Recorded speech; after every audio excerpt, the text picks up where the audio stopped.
Okay, so week number 6. Is that your wrap? Yeah, I just took it off because I don't know, I can't get in a comfortable position. So week number 6 of Randy's knee bothering her. Is it 6? Have you been counting? No, for them it'll be week 6. Well, I know that. I have trash, but now I can't get rid of it, so it's staying on the table. Thank you for making the crinkling sound into the mic. That was really great. That was really great. I'm here for you guys. You know that. No, but my weak point. My knee has only been hurting for about 3 weeks now. On the 16th of November, it started hurting. Well, that's the day that I was telling the doctors. By the time you're seeing this episode, though, it'll be way later than that. So for you guys, it's week 6 or 7. For me, this is week 3. So Randy's leg is up on the table, which I don't know if you can see, but like it's probably right out of your view. Yeah. But I just can't get in a comfortable position. So if I look like I'm sitting weird or hunching over, I'm sorry, but like this is the first comfortable position I've been in like the past 2 hours. Are you actually comfortable? Yes. Somewhat? Yes. Or like completely? I'm more comfortable than having my leg on the bench underneath the table. All the right. only thing that's uncomfortable now is my back because I have to like counterbalance myself now, you know? Yeah. There's not a lot I can do about that. No, I know. You could try this chair. It's okay. It's too much work. All right. And you're hungry. That's true. I'm very hungry. Tayler hasn't eaten anything all day, and it is currently 5 o'clock, 6 o'clock? 5 o'clock 5 now. o'clock. Yeah. Yeah, it's just turned 5. Wow, so we'll be done at 6. Yeah. Hopefully. That's the goal. Yeah. I mean, we'll still have to pack up, so it'll be like 6:15. I mean, I can pack up if you trust me. If you just want to like download this stuff onto the computer because I don't know what you want to do, I can put everything else away. Yeah, I forgot to. Put the timer up again? Should do that now. Yeah. Oh man, it's just so much going on. So much going on. It's so strange. I don't know what it is about this semester. I think it's because I was talking to Jesse about this earlier. I feel like I'm so on top of everything. I mean, I just finished a big final for one of my classes, and that's a big weight off my chest. I have 2 more projects I have to do, one by the end of this week, and then one by the beginning of next week that are easily knocked out, and then 2 finals. And like, I'm not stressing about any of that. So I'm feeling pretty good. But then you, Kat, Cam, everybody else, it feels like you've lit yourself on fire. Yeah. I mean, I felt so bad this morning because I had to go into, I'm taking a practicum with Sarah for like concept art and concept design and stuff. And I came in today and she was like, hey, what have you been up to this week? It's a 2-hour for me. So like I have to do two hours of work a week. And I came in and I was like, I've done nothing. I had to prioritize, and this was put in the back burner. And I was like, hot wash of embarrassment, like tears are coming to my eyes. No. I just felt so bad because I was like, I felt like I let her down. Yeah. And all that, because I was just like, I was really excited about this thing, and then now I'm not doing what I thought I was going to be doing. And she was like, I'm glad that you told me rather than trying to lie and say that you did something, because if you'd done that, it would have been more awkward for everybody. And I was like, that's very true. But it was just like, I was just embarrassed because like that was the first time I've come in and been like, I've done nothing. Literally nothing. Every other week I've come in and been like, I've done this thing, or I've done a little bit of this. Like I've definitely worked on it, but this time there was nothing to show. And I just was like, it hurt. And it hurts. And I think it hurt me more because I was like, I really did want to work on this thing, but I have been working. I mean, you've seen me working on things here and there. No, everybody has valid reasons for, and I didn't mean to say that like I was above and better. Like, Randy's above and better than everybody. No, like, I really wasn't trying to say that. I know that I make jokes sometimes, but I really wasn't. I think this is the first semester since I've started college where the end of the semester is pretty light. Yeah, and I think that's just because of the nature of the classes you're taking now, because you're getting near the end, and so now it's more like project-based stuff. Yeah. And now that you've finished one of the final projects, it's kind of, Yeah, and the rest of it is just like regular old class stuff. Yeah, just tests and, So, no, but you and everybody else who is currently freaking out, whether they're showing it or not, you have valid reasons. I mean, you guys are so busy doing so many things, and you're all doing a great job. Even everybody out there, I mean, you'll listen to this way after final season is over, but you all did a great job this semester. And if you're not in school, you're doing a great job at work. Or if you're not at work, you're doing a great job just existing, and I'm proud of you. Yeah, I mean, honestly, keep it up, man. You got this. You got this. Yeah. Anyway, I want to kill myself. No! No, sir! That's the only place the joke could go. You're right, it could. And Oh man, And but you- it's you just did like it. I did it. I did it. And you know what? I'm not ashamed.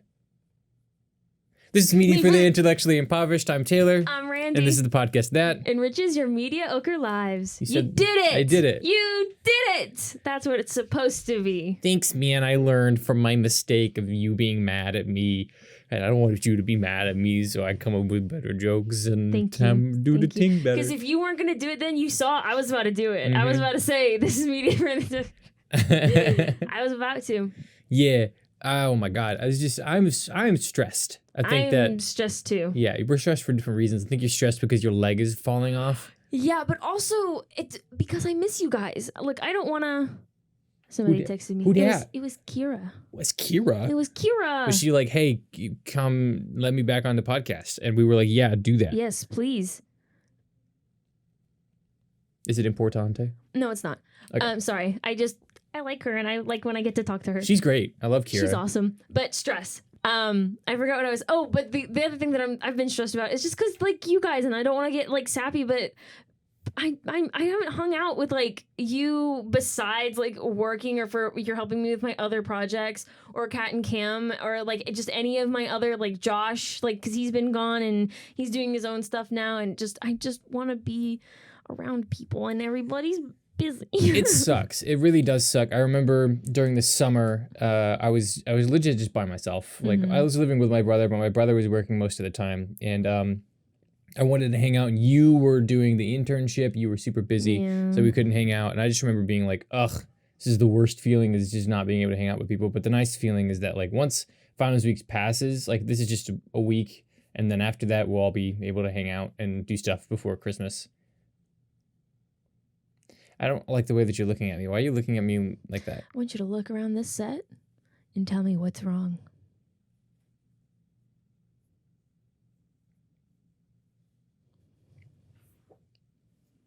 He'll get it in a second. Just give him a second. What's wrong with what the set is right now? With the way we have the set. Your set? light's off. My light is off. Yeah. I think I just unplugged it.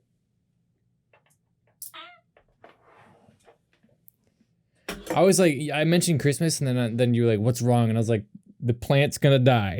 That's the first thought. The plant is dying. Who's gonna take the plant? Have we named? You named the plant. I don't remember what the name of the plant I is. did not. I'm pretty sure. I thought you said Maybe you I did. Jeff. Jeff. His name's Jeff now. Okay, Jeff. If we said in a different episode what his name was, please let us know. And then we'll change his name to Jeff yes, anyway. we need the birth certificate, and we just need to like make sure that we change that as soon as possible. Yeah, absolutely. Cool. Cool. But you were saying something about Christmas break, or that we'll be able to hang out more during Christmas break. I'm also going to be working, but we'll figure. And I'm helping Kira, which she just messaged me with her short film. And yeah, you're assistant director?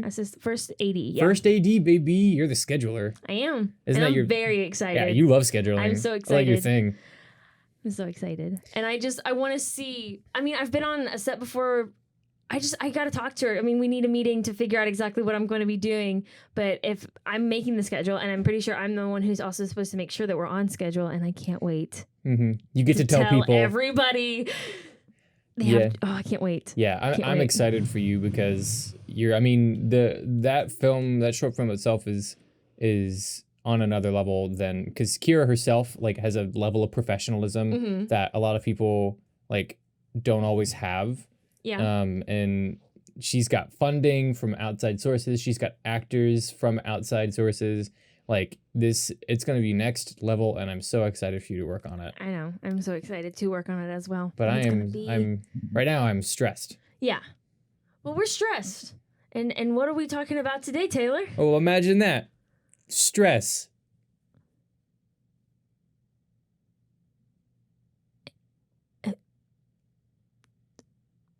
Okay, thank you for yeah, we're going to be talking about stress and with that tension that can be found in different forms of media. Yeah, and how to use that effectively, and why it works, and just stress in general. So, do you want to start? Or do you want me to start? I don't remember who started first the last time we did an episode like this. It was probably me. Yeah, it was probably you. I'm trying to remember what we did. We did conceptualization. I guess it really doesn't matter. No, Okay. it doesn't matter. In the grand scheme, it doesn't matter whose turn it is, so it's No, your turn. so I'll start. But I wanted to ask you, so Ask me questions then. No. Okay.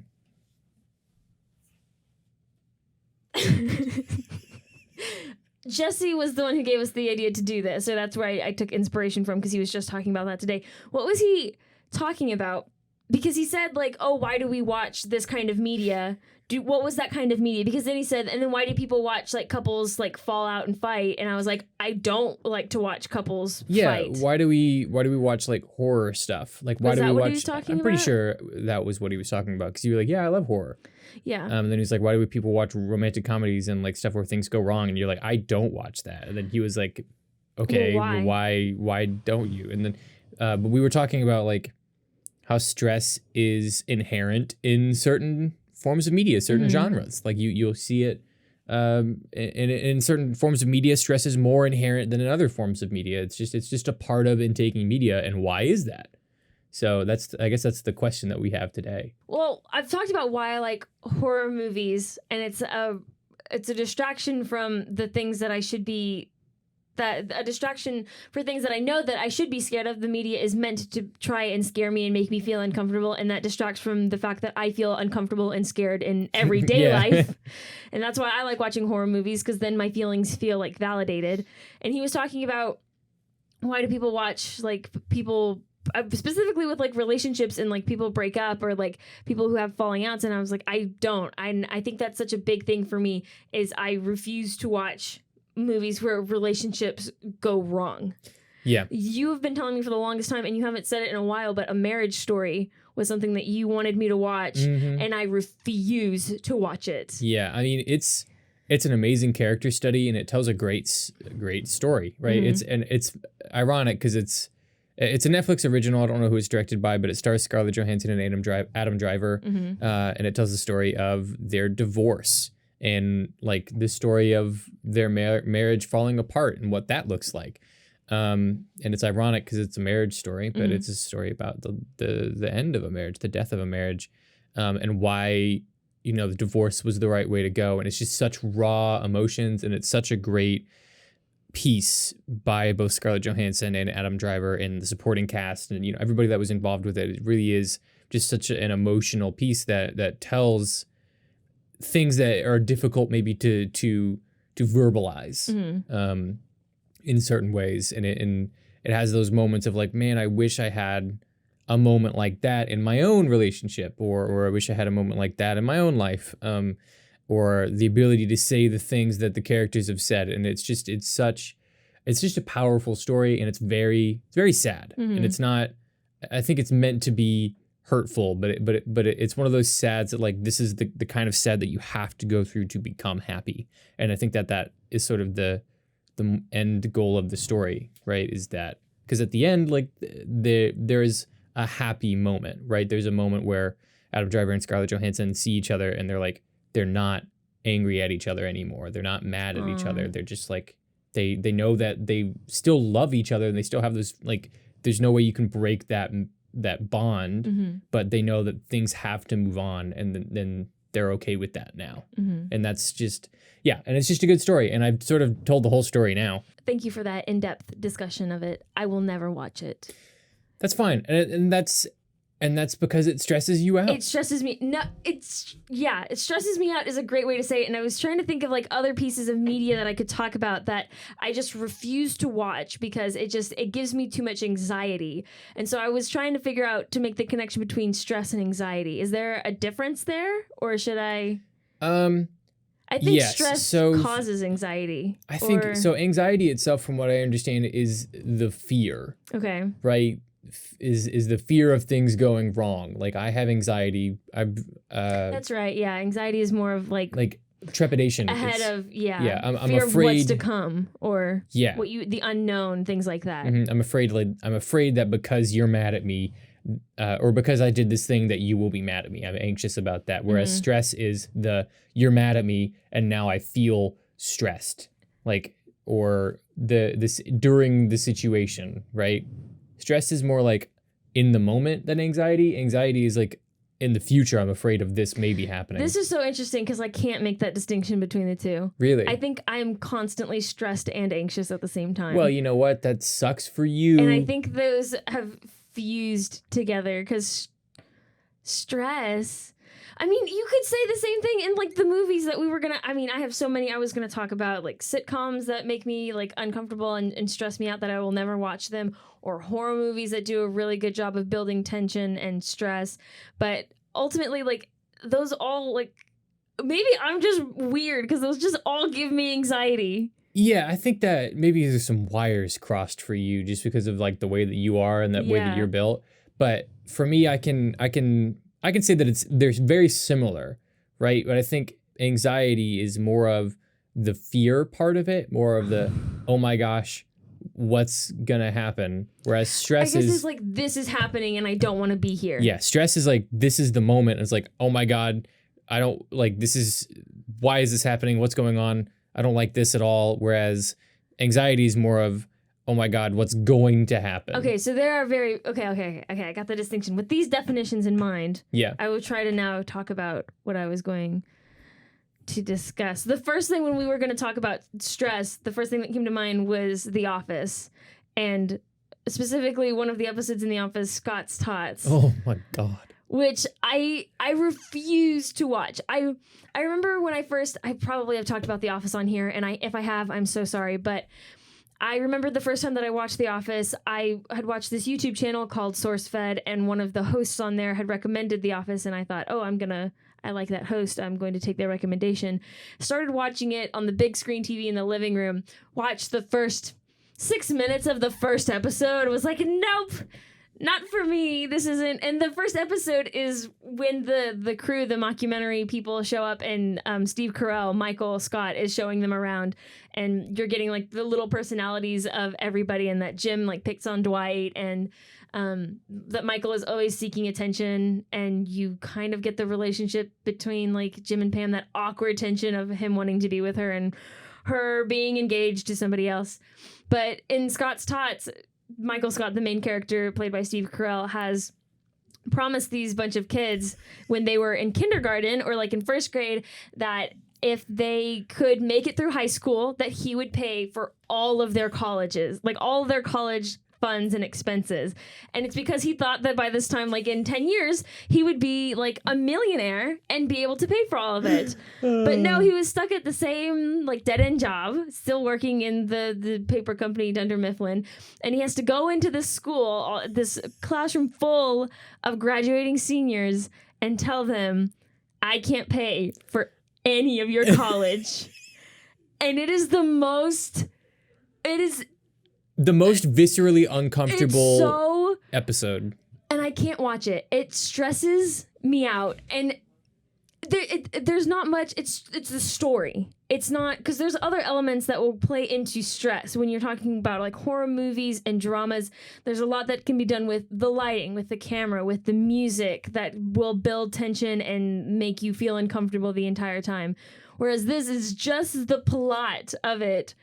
Nobody wants to be in that situation. Yeah. It's just awkward stress and tension, and I can't watch it. Yeah, and the way they play on that is that like they make the character Michael Scott, they make Steve Carell sit in that like performance that the kids are like put on this performance. Yeah, they're thanking him and they're performing. And there's for people him. like crying, and there's like parents that are like, thank you so much, and he's just sitting there, and you know. Like, there's just this dramatic irony because you know that he knows that he can't pay for any of it. Yeah. And he's just sitting in there and he's waiting for the moment to tell them. Yeah. And he's like... That's where it comes from. So but again, that doesn't have any like external like factors into it. It's the story that they made the choice that, okay, these kids, we're going to wait until the very last possible minute to reveal the fact that he cannot pay for their college whatsoever. And even at a point, the bell like rings and he thinks he's made it. And he thinks like, oh, is that for us? Like, we can go? And he's like, no, it's a double period. We have another like 45 minutes. And he just... It's funny. It's so funny, but it's terrifying. And I think I get secondhand embarrassment terribly. And I can't think of another example, but I know there are shows, and the only ones that are coming to mind, can't think of a specific episode, is going to be like Disney Channel, like Miley Cyrus or Hannah Montana or like Wizards of Waverly Place. I remember sitting and watching a few episodes and being like, I can't watch this episode. It just makes me too uncomfortable. This situation is too tense and awkward. And only later, like years later, that's why I can't think of a specific episode now, did somebody tell me like, oh, that's called secondhand embarrassment. And that's why those episodes I can't watch. And it's because they've built the tension up. And they do that on purpose. I mean, the point, they weren't making that episode of The Office. Like, it's funny, but also it's funny because of like you put yourself in that situation and nobody else would ever want to be in that situation. No one ever wants to be in that situation. And that's, oh, it's just so much. It's so much. Like, and then to watch him have to sit through that is so stressful. Not only for the character, but for like us, because you're like, when's he gonna tell them? So I guess a lot, because I'm going to cut you off. A lot of it comes from dramatic irony. So dramatic irony is when the audience knows something that the characters in the story don't know yet. Or I guess in the case of Michael, I mean, Michael knows what's going to happen, but all of the other kids who he's going to tell that they don't have any college funds, they don't know what's going to happen. And we are living it with Michael, knowing that eventually the secret is going to have to come out. Something else that is really stressful that I was thinking of from The Office hasn't to do with a big situation like that, but has to do with romantic Jim and Pam. You've seen all of The Office, right? Yes. Okay, and everybody out there. So the two most like almost main characters, and they're all kind of main characters, and that makes it confusing. But the two forefront are Jim and Pam and their relationship over the course of the couple of the whole show. He has a teapot that he's going to give her with a bunch of like inside jokes labeled or put inside of it, and he has a letter attached with the teapot, and the letter is going to say like, oh, I have feelings for you and I love you and like I want to be with you or whatever. And the whole episode is him trying to give it to Pam, knowing that he wants to confess his feelings, but everybody else, they're playing like White Elephant, or Yankee Swap or whatever Michael calls it. And it keeps going to the wrong person. And it's that tension, it's that stress of like somebody else is going to find out the secret before the right person does. And it's that dramatic irony of we know what's in that letter, we know what's happening, but nobody else in that situation does. I don't like it. I don't. It's great. It's so well done, and that's why it sticks around. Why those scenes stick around for so long in the memory of not just you, but like everybody that's watched it. It's because those moments are so stressful, and because they're so well written. And it just goes to show like how using stress, how using purposeful like dramatic irony, getting the audience in on something and getting them anticipating something going wrong, how that can stick with them for so much longer than just like, you know, the 30-minute runtime of your television show or whatever it is you're making. But I think it's interesting because there's different types of like stress, and there's going to be different things that are going to stress out different people. So in the short time that we've been talking about this, you can already tell that my thing is like when it comes to relationships, I get very tense. I can't watch, like I said, anything where a couple is fighting. There's some episodes, oh my God, in The Office, like I hated the last season because Jim has moved away. He's gone to Philly and he's starting his own like sports like, entertainment like company or something. And Pam has to stay in Scranton and still like work and everything. And the tension that builds between the two of them because they seem to be pulling apart. These couple that has been together for 7-8 seasons is slowly being pulled apart, and tensions is rising between them as they discover that they're no longer in sync with one another, how they handle like their kids and flying, like moving back and forth. They're just trying to handle this new situation of Jim trying to reach his dreams of being a sports entertainer or broadcaster. I can't remember what he was exactly doing. And Pam feeling like the outcast left behind in like little old Scranton by herself to pick up the mess of what he's trying to do. Hate that season.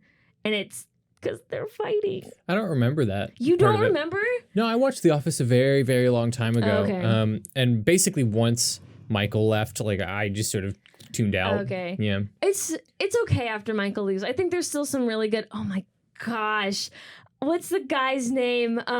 California. The dude that like does copious amounts of drugs and is like the boss for like a season. No. You're thinking of Ryan. Oh. And that's not. No, not Ryan. I'm definitely The older guy with the glasses and the white hair. Yeah. I know that's who I'm talking about. Gray. Okay, and he doesn't do copious amounts of drugs. Remember. I just remember there's an episode where he invites them to his like penthouse. His pool party. Like that's what I was gonna talk about. That is so. What's his name? Something California. Hotel California. Welcome to my hotel in California. Robert California. Is it Robert? Does that sound familiar? Robert California, also known as Bob Kamikaze. Bob Kazamakis is a fictional character on the U.S. comedy television series The Office. Yeah. I'm the fucking lizard king. Yeah. I love that line. We both said them at the same time. Yeah. Then it's easy to just cut that out then. Yeah. What were you going to say? That episode also stresses me out. I just remember that one sticks out too. I don't remember why. I just remember the only bit I remember is that Jim wants to leave. He wants to leave. He's like the perfect person for like parties. He shows up for like 15 minutes and then he says there's like 3 things you need to make a good impression at a party. You need to be there for like one memorable event. You need to be there for, I don't know. There's 3 things. And as soon as he gets those 3 things, he's like, I'm dipping. I'm out of here. And it usually only takes him 15 minutes. But because Robert California is like in love with Jim, he won't let him leave. And so the other thing that goes on during that episode is I was going to say Randi, and his name's not Randy. That's my name. That's your name. You're in the office? Andy. That's why I got it confused. Andy has a ring, and it's so there's so many people, and if you haven't seen The Office, you're not going to get any of it, but there's this guy, Andy, and he's with this other girl. I don't remember her name. Isabella, maybe? And he wants to propose to her, but he's still in love with Aaron, but he's not dating Aaron anymore, and he has the ring, and he loses the ring. For like half the episode, he's trying to find it, and then Aaron finds the ring in like the bottom of the pool, and she's so sweet, and she just like gives it back to him, even though like she wants to be with him, and like it's this whole like, again, awkward and like stressful situation that these 2 characters obviously want to be together, but because of external forces or how they feel other people will view them or just the way that the story's been written, they can't be together. And that stresses me out a lot. Mm-hmm. And anything that has to do with relationships. Yeah. And seems, or like the loss of relationships I think really scares me. It's just, and that's the goal, I think, in some stories is to have people like, oh, are they going to stay together? Mm-hmm. Because that drama, like, invites certain people to watch it, to listen in. See, but some people, like, there have to be some people out there who like seek that out. Like, I seek out horror movies. I don't know if that's a specific genre, but there have to be people out there who are less inflicted or it bothers them less to see that kind of stuff. Like some people out there refuse to watch horror movies. The point that I'm getting at is different stressful events or different forms of tension are going to affect people differently. I love watching horror movies. I always will. Some people absolutely hate horror movies and will never watch it a single day in their life. There have to be some people out there, therefore, in my argument, who are fine watching the loss of relationships and think nothing of it. It's just part of the story. Whereas I will go out of my way and not watch that because it stresses me out and I don't like it and it makes me sad. The other thing that came to mind is I refuse. There's 2 movies with Tom Hanks in it that I will refuse to watch till the day I die. What happens if he passes away and you've seen every Tom Hanks movie? I've seen these 2 movies. I refuse to watch them ever again because of what happens. I refuse to watch Castaway. Do you know why? Can you think of where he loses in that? Wilson. Yes! I refuse to watch it. Wilson! I refuse to watch it. I refuse. And here's Tom something. Hanks is a gem. That I don't think that scene is specifically meant to like stress anybody out. Well, it's definitely supposed to make you sad. It's supposed to make you sad. See, here's the difference. Now I'm getting sad and stressed confused. It's supposed to make you sad, but here, if you're going to rewatch it, then you have the stress and the anxiety, the anticipation of, you know what's about to happen. He's built this relationship up with this volleyball and he's going to lose him. Oh my God, you're destroying my audio. Anyway, I refuse to watch that. Every time it comes on, my parents make fun of me and they're like, oh, look, it's Castaway, we're gonna watch it, and I leave the room. No, ma'am. Sorry. You're gonna watch it, I'm gonna go to my room. And I refuse to watch Forrest Gump. That one's fair. That one fits. At the very end, when he finds out that the girl that he likes is pregnant. Jenny. He finds out that she's pregnant with his kid, and he's crying because he's like, is he gonna be like me, or is he like me? And she's like, no, he's okay. And it's like the entire time no, he's a fast reader or something is what she says. And it's like that moment where you realize that he knew the entire time that he was different than other people, and that like he had trouble with people, and that's sad, and that one hurts. But I wouldn't necessarily for myself say that's stressful. Not stress. Well, the stress comes in because I've seen it before. It's mixing the anxiety and the anticipation again, because I've seen it before and I don't want to watch it again. It's the stress of knowing what is going to happen, or even if I'm rewatching it and sitting there like I don't want to be here. That's what we were defining stress as. Is I don't want to be in this situation. I don't want to sit here and watch his heart get broken. You know, I was really lucky when I saw Forrest Gump. It's kind of a tangent, but I saw Forrest Gump on like a re-showing at like a theater. And so I was super lucky to be able to experience it for the first time in the theater. When I was like 18, 19, I was pretty old. So like I was able to experience it as its full, like, cause you know, it's an old movie. So a lot of times you'll see those kinds of movies like Forrest Gump, like kids had seen Forrest Gump when I was a kid and they quoted it and stuff like that. But you didn't see it until later in life. But you're saying other people had seen it while they were children. Yeah, while they were children. Okay. And so like I was able to experience this story at its like fullest with complete understanding of what was going on. Let me tell you, that is such a good movie. It's such a good movie. Such a good movie. Don't.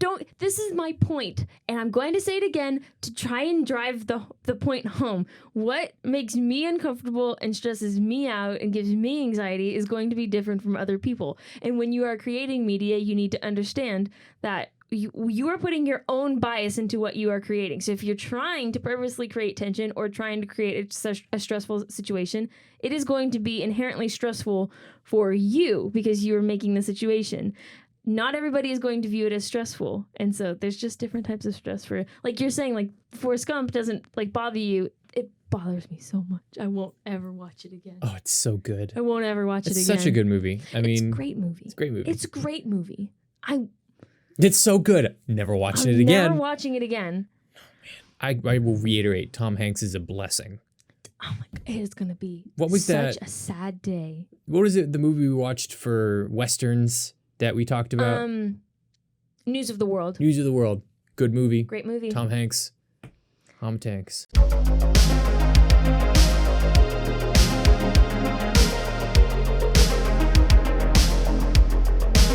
All right, let's move on to my thing. Okay. So I'll be talking about actually kind of a couple things. I'll be talking more along the lines of horror and stuff that stresses me out. See, and you're going to talk about video games, which like... I'm going to talk about it. Inherently, video games have to have stress in them. Yeah. To an extent, right? Yeah. I wouldn't say that every video game, has to have stress. Like I'm not talking about like kids games where it's like, E is great. What is E? This is great because I don't play video games. And a big reason is because I just don't have the hand-eye coordination. I'm not going to sit here and lie to you and be like, it's because of the stress that I don't play them. No, I don't have the hand-eye coordination, and it aggravates me that I can't play them well. But I will say that the stress part of it does turn me off of playing them. But you actively pursue playing video games despite the stress element. Despite the stress, yeah. And that's so interesting to me that when I think about it, because I don't like being stressed, but I love playing video games and I love the sort of tension that a video game will bring.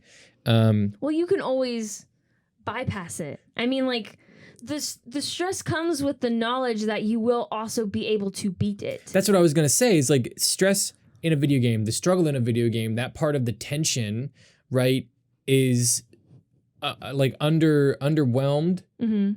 Or understated by the fact that you will inevitably beat the game if you continue trying, right? And you continue getting better.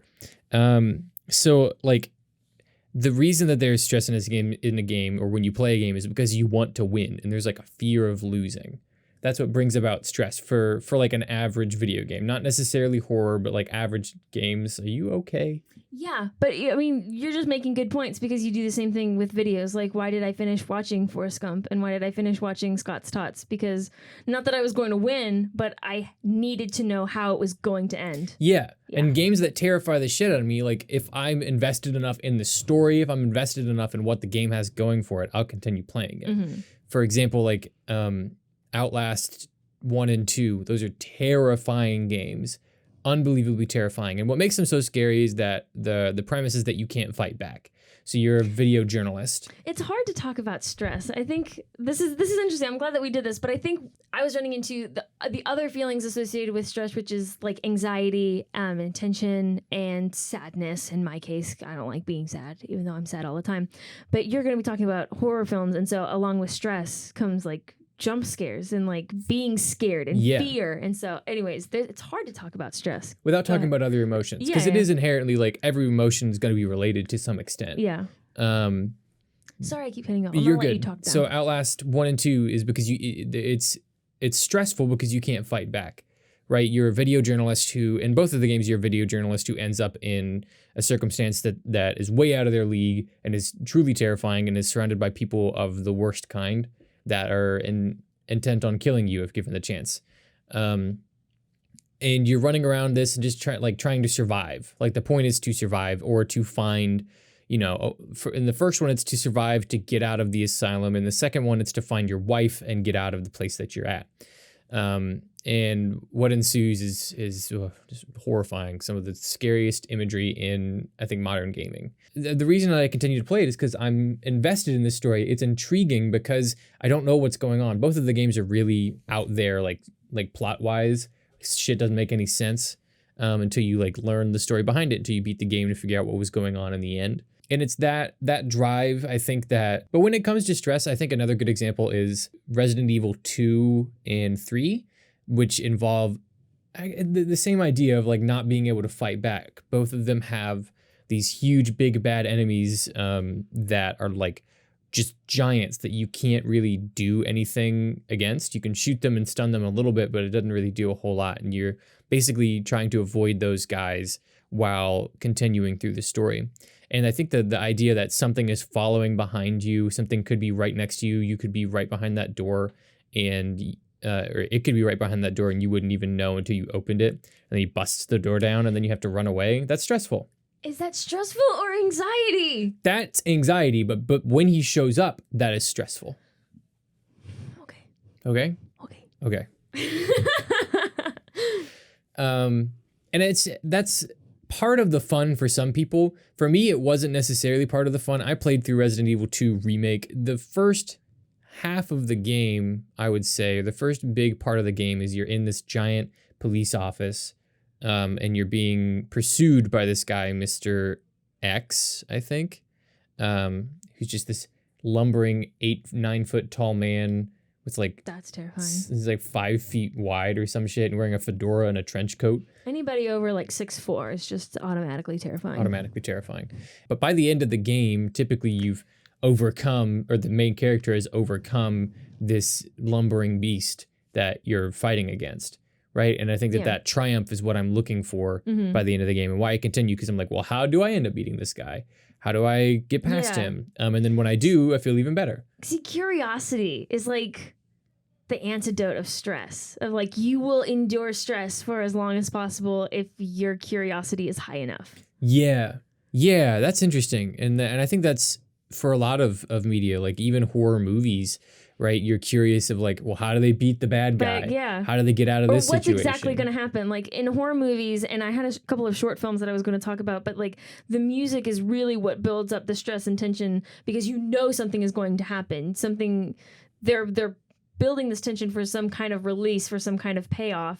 And I forgot where I was going with this. Well, yeah, they're building this up, and you want to see. You want to know what's going to happen. Like you know it's happening, and you still sit there because, well, what is it? What exactly are they going to pay? Is it going to be worth the payoff, or the tension that's being? Yeah. And then at the end, if it's not worth the payoff, you're like, stupid. See, because I was going to ask you, the guy you were talking about, so he's like 9 feet, and that's the only fact about him that I remember. But if it had been like a small, like skinny man, and like old man who is chasing you around. Is that as stressful? It depends on the old man. What But if it's a baby? if it's a baby, no, until you get to Resident Evil 8, and then it's a really weird looking baby, and then it is scary. I was gonna say, 'Cause it's a because you big could make a baby. child scary. Yeah. That's sad. That Do you want to could see the make- models for the scary baby? Sure. I'm gonna show you. But I was gonna try and find like an instance when it would be something that absolutely wouldn't be terrifying. But I think they've made there are scary babies out there. There are scary children. Obviously, scary adults and scary elderly people. What if it was a butterfly that was chasing you? Not spooky. Not spooky. Here's Exactly. Here's the baby. But even if you didn't know, that's not pleasant. Yeah, it's not pleasant. But even if you didn't know, see, it has a lot to do with the design as well, just not like the knowing of where it is, because that was something that you were saying was like building the stress and the tension, was it could show up at any time. But okay, so a butterfly could show up at any time, but that's not stressful. I guess it's the inherent like I'm out to get you kind of thing. What if the butterfly was out to get you? That's a terrifying butterfly. No, it's not. And has the ability to harm me. It is a butterfly with a knife.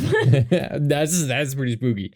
I think if it's presented in the correct light, Yeah, yes, yeah. it'll be spooky. I think, But it's down to how can you create an overlying feel of tension in your game, or a fear of losing, a fear of being caught. It's a fear. Like, it is fear. It's such a weird emotion. Okay. Yeah, but it's the fear that leads you to being stressed when you get close to losing, right? I can think of just like a regular old platformer like Mario, right? You're facing against Bowser. The stress is maybe I'm on my last life. I'm stressed because what if I lose this last life and I have to start this whole level over, or things to that nature, right? Like it's just down to how can I. That's anxiety. That's fear. It's everything. It's all Randy's of it. getting aggravated. Aggravated. Randy's becoming an acronym. There's too many. They fuse into each other too much. Well, It's that's hard the thing. A lot of emotions fuse into each That's other true. because, especially like negative emotions, because sometimes it's hard to pinpoint exactly why you feel something negative, and that's why there's so many different words for feeling There's bad. so many. That's interesting. There was something that I was gonna say about. Yeah, we were talking about curiosity and needing the payoff of it. I don't know. I'm just like things for me, like games that are stressful or that are done in a way that's supposed to stress you out. If it's not a horror game, if it's not linked to fear in some way, with the known that yes, I can overcome this. If it's more of just like I'm here to stress you out, say like I don't know, the Dark Souls games, right? Those are made to stress you out because they're purposefully, meticulously crafted to be difficult, and it's stressful to be in those. Yeah, are you looking up definitions? Okay.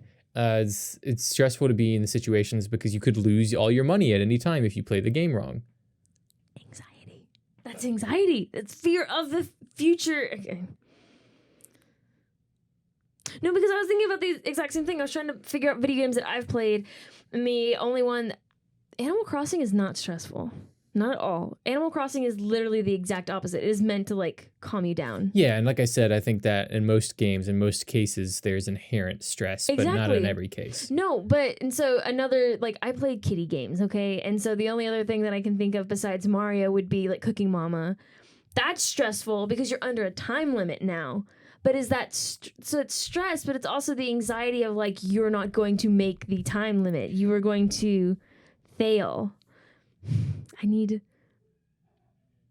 Okay, anxiety is defined as intense, excessive, and persistent worry and fear about everyday situations. And stress is a state of mental or emotional strain or tension resulting from adverse or very demanding circumstances. Okay, demanding circumstances. I think that's the operative there. It is, because the first, it says, yeah, it's tension, and anxiety is tension. Yeah, so stress is like I said, like in the now. You are currently under circumstances. Okay. Under stressful circumstances. Yes. Under circumstances that are difficult, that are demanding of you, which is why I think... That's the word they used. I was like, what was the word? Demanding circumstances. Okay. Yeah, and that's where I think a lot of games can be stressful, or they have inherent stress, because games that are like action-based, games that you can win, Mm-hmm. games where there's a win and lose are stressful because the demanding circumstances winning Yeah. against these things that are trying to make you lose. Well, now I'm trying to apply that to like the shows that I was talking about, and nothing's demanding. I think for me, then the demanding comes from the feeling of like being put into that character's shoes. I don't want the weight of the pressures that they're currently in. And again, this is something that's specifically for me because a lot of people will just watch movies and television and just have it. I mean, I'll do it too. Watch sitcoms just in the background. When you're actively paying attention and then you put yourself in the shoes of that person and then to be under their demanding circumstances is stressful. Yeah. I needed to tie the whole thing together. I'm sorry. But go ahead. I mean, that's My knee hurts. That's really it, right? Like, and it's funny because games, yes, are stressful, but there's an inherent idea of this stress is separate from my worldly stress, from the stress that I have, and so it's like a weird form of stressful escapism. Because it's not, well, I don't know. I'm just trying to figure out your brain, or like the people who play like video games.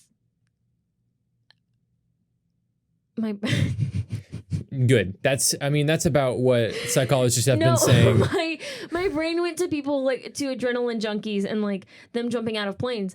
That to them is not stressful. They actively seek that out. Do you get what I'm saying? I get what you're saying. Do you see the connection that I was just trying to make? Well, it's still like, stressful, but it's just like they enjoy the feeling of stress. Yeah.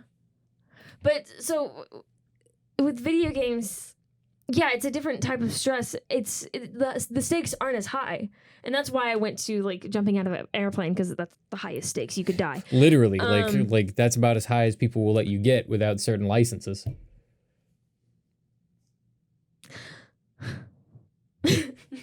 Listen, man, I didn't say that I was the best at making jokes, but everyone here was thinking it, so.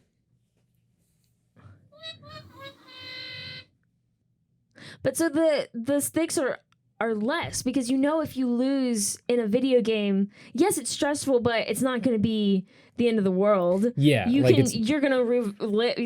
like 17. You have an infinite number of lives. I was going to say like 17 million. No, 17 you literally million. have infinite number of lives. Yeah, in a video game. If you continue playing the game, right? Yeah.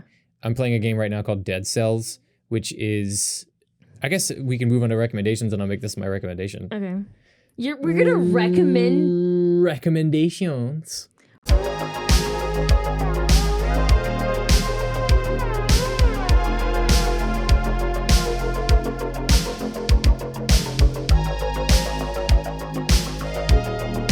We're going to recommend stuff that's going to stress our audience out. Absolutely. Oh my it gosh. pertains to the episode, so we're recommending it. Okay. I'm gonna recommend Dead Cells. It is. I've been playing it recently. The bit is it's sort of like a Metroidvania platformer, where there's no checkpoints. So if you die, you start over from the beginning. That gave me stress. Hearing that gave me stress. And then the entire map is redone. This gave me anxiety. Right? Every map is, so it's like every time you play it, it's new, and there's literally no checkpoints. Like you can kind of upgrade things a little bit. The idea of upgrading is different because it's more about like you gaining access to better things earlier on. The only thing you can really upgrade is your health flask, which is like how many times you can use a health flask before it runs out, then you have to refill it. But yeah, it's so freaking stressful. We could have talked about like board games and stuff. There's this one that just reminds me of that. It's called Forbidden Desert, where you're trying... A storm is going around the board and it continues to dump sand as the players are going through and trying to find different pieces to a plane so that they can leave the desert. That's very stressful. Mm-hmm. Yeah, the game is stressful. I keep dying all the time, and it sucks. There's no like, there has to be levels. Well, yeah, there's different levels, right? So I'll advance. So I'll be in the first level, and then you'll make it to the second level, and then in between the levels, you have a little moment where you can like gain one upgrade for this round, and maybe upgrade your gear or something, and then you move on to the next space, and then it's another level, and then like you can choose which levels to go into. So you can either go up the castle or you can go down the castle, and then that changes the levels that you're able to access from that point on until you finally like reach the end. And as you go, like, you do unlock the ability to traverse to more places. So there are special like items around. Like I beat a guy and then in the early game, and now I can spawn vines in certain areas that allow me to climb up to reach new places. So yeah, but that'll be my recommendation. Go stress yourself out playing some Dead Cells. I'm going to recommend one of the short films that I was going to talk about, but then ended up... That just makes me so uncomfortable. Don't like it. Quit showing it to me. I'm sorry. So there's this short film that I watched the other day. It's called Curve, and you can look it up on YouTube. The title just says Curve Disturbing Horror Short Film. And when you look it up, there's like underneath it a thumbnail of a hand with its fingers bent backwards, and it's very uncomfortable. But the whole short film, it's only like 8 minutes long, and this woman just suddenly shows up on the edge of a curve that leads into an abyss, and her leg is like broken, and she's just there. I bet you relate to that right now. Yeah, I do. How did you know? Your leg is like broken or something. I don't think so. Did I tell you my leg was broken? I can walk perfectly fine. I don't need crutches or anything. Look, I can bend my knee, and it's just me screaming. Yeah, sure. No, it's really good because you don't know. I mean, it's curiosity. You don't know why she's there. How is she going to get out? Is she going to survive? All of those things, and it's great. Just watch. I don't want to spoil anything because the tension continuously builds over time, and the sound design in it and the camera angles is just it's so great, and I can't take it. Can't take it. Can't take it. Can't watch it again. I could probably watch it again because it was really good, but it's. I don't know, maybe not. I can't. I don't know. I was just thinking about it. I was like, no, maybe not. It gets your heart pounding. Like I don't want to spoil it. She's on the edge of a cliff, of like a ledge, and it's symbolic of other things, and it's crazy. And it starts to rain. That's the only spoiler I'll give. But it just gets worse and worse, and the tension gets higher and higher, and it's so good.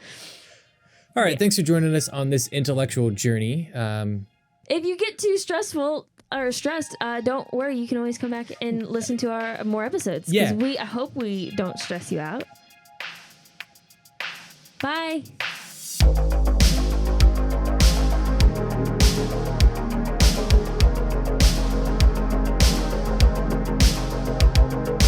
Media for the Intellectually Impoverished is hosted by Trey Taylor Smith and Miranda Randy Zapes. Produced by Cam Ritchie and edited by Kat Trapella. You can find us on Instagram and Twitter at MFTII Podcast. Subscribe to our YouTube at Media for the Intellectually Impoverished or email us at mftiipodcast@gmail.com. Thanks for listening.